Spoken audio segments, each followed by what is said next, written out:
Baik, terima kasih pemirsa, Anda masih bersama kami hari ini dalam program Dialog Khusus. Dan tentunya saat ini saya masih ditemani bersama dengan dua narasumber dari Dinas Kesehatan Kota Kediri. Ada Mbak Riri dan juga Mbak Ika.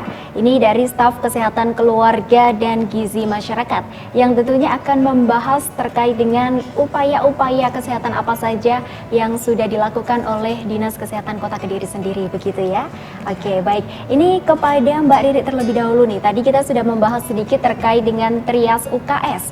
Tadi sudah dijelaskan juga sedikit begitu ya kepada pemirsa. Trias UKS ini terdiri dari pendidikan kesehatan, ada pelayanan kesehatan, dan juga pembinaan lingkungan sekolah. Nah, ini bisa dikupas lebih dalam lagi nih Mbak ini. Yang pertama terlebih dahulu terkait dengan pendidikan kesehatan. Silakan. Jadi terkait dengan program Trias UKS, 3 program pokok dari UKS itu salah satunya yang pertama adalah pendidikan kesehatan. Pendidikan kesehatan itu apa? Jadi pendidikan kesehatan melalui program UKS yang bisa kita laksanakan di sekolah, sebetulnya sekolah sudah melaksanakan. Setiap hari itu sudah melaksanakan. Bisa masuk lewat kegiatan intrakurikuler. Maksudnya intrakurikuler itu masuk include dalam materi pelajaran di sekolah.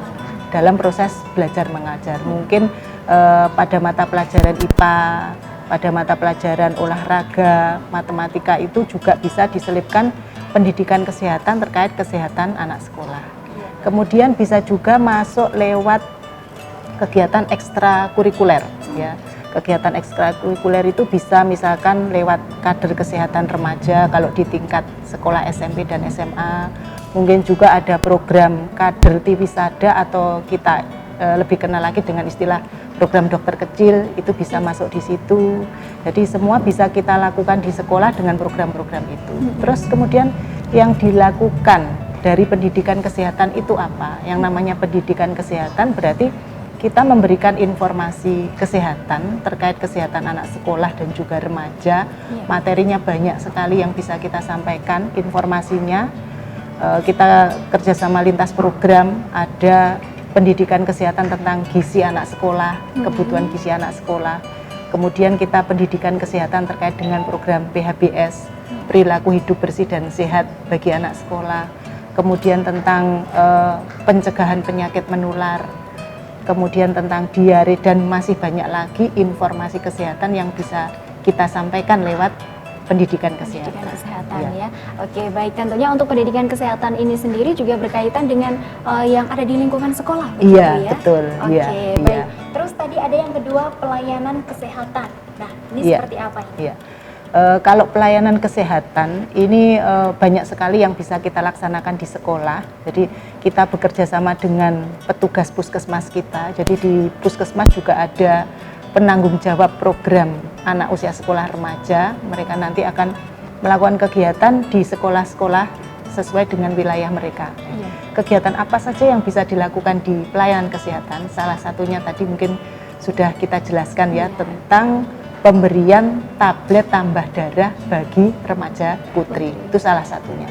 Terus kemudian ada lagi kegiatan bulan imunisasi anak sekolah, atau kita istilahkan lebih terkenal dengan kata BIAS ya, bulan imunisasi anak sekolah. Ini diberikan imunisasi campak, mungkin DT ya, ke anak SD. Kemudian selain imunisasi juga ada pemberian obat cacing. Ya, jadi kegiatan-kegiatan itu lintas program. Jadi ada program yang menangani pemberian obat cacing.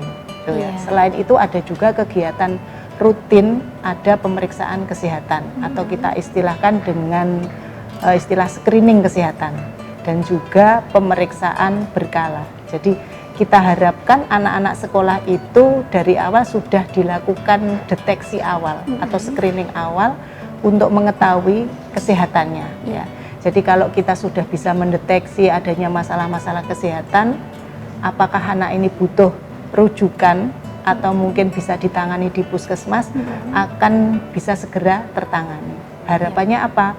Dengan tertanganinya masalah kesehatan, anak-anak ini nanti bisa mengikuti proses belajar mengajar dengan baik, prestasinya bisa meningkat. Jadi salah satu tujuan UKS itu juga selain kaitannya dengan kesehatan, juga terkait dengan pendidikannya, bisa meningkatkan prestasi belajarnya.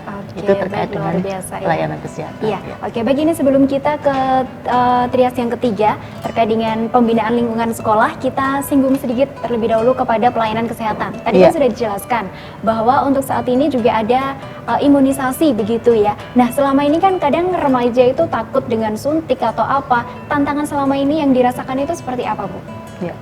Kalau untuk imunisasi ini dilakukan untuk murid SD. Kalau di SMP istilahnya program imunisasi tidak masuk di SMP. Iya. Kalau SMP pemberian pelayanan kesehatannya masuk pemberian tablet tambah tadi, darah. ya. Jadi Iya. mungkin untuk program imunisasi ada istilahnya program sendiri yang Sendiri, lebih gitu. detail membahas tentang Iya. itu. Ya. Oke, baik. Nah, ini kita kepada Mbak Ika terlebih dahulu nih pemirsa.